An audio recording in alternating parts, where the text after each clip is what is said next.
Cette année 2022, l'équipe Robex de l'ENSTA Bretagne et du LAPSTIC a participé aux Journées des démonstrateurs à Angers.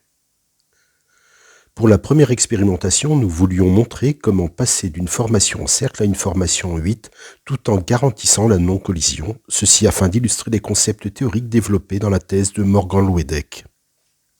Pour tester la robustesse de l'approche, nous avons attendu des conditions climatiques extrêmes, pluie, vent, tempête. Les bateaux que nous voyons ont été développés dans le cadre des activités d'enseignement à l'ENSTA Bretagne par Benoît Zer, les ingénieurs du centre de ressources, Gilles Lemaillot, Alain Berthelôme et Didier Tanguy. Voici ce que prédisait la théorie. Les robots restent dans les bulles, bien au centre. Et voici ce que nous avons pu observer, ce qui était conforme à nos attentes vu les conditions climatiques.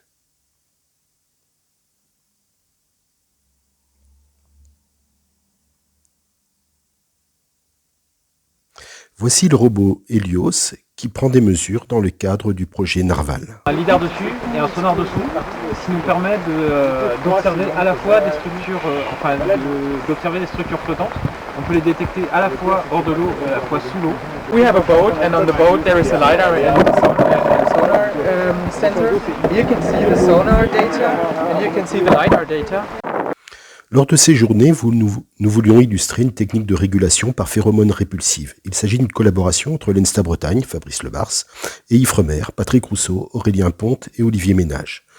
Le kayak autonome doit naviguer autour de 3 bouées dérivantes tout en prenant des mesures des courants marins.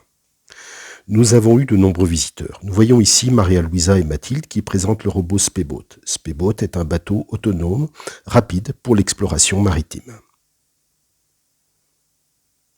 Il s'agit d'une collaboration entre l'ENSTA Bretagne et l'école polytechnique à Palaiseau.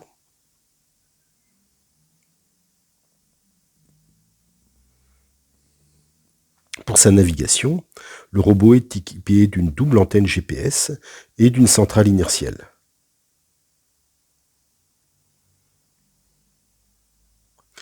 Voici le robot torpille Yuko de l'entreprise Cyber. Hugo Sellé, d'Ifremer, va le mettre à l'eau pour une mission en autonomie de quelques minutes. Un des objectifs recherchés est l'exploration sous la banquise. Une des grosses difficultés de la navigation sous-marine est l'absence de GPS. De plus, la moindre erreur dans les algorithmes de régulation peut se traduire par la perte du robot.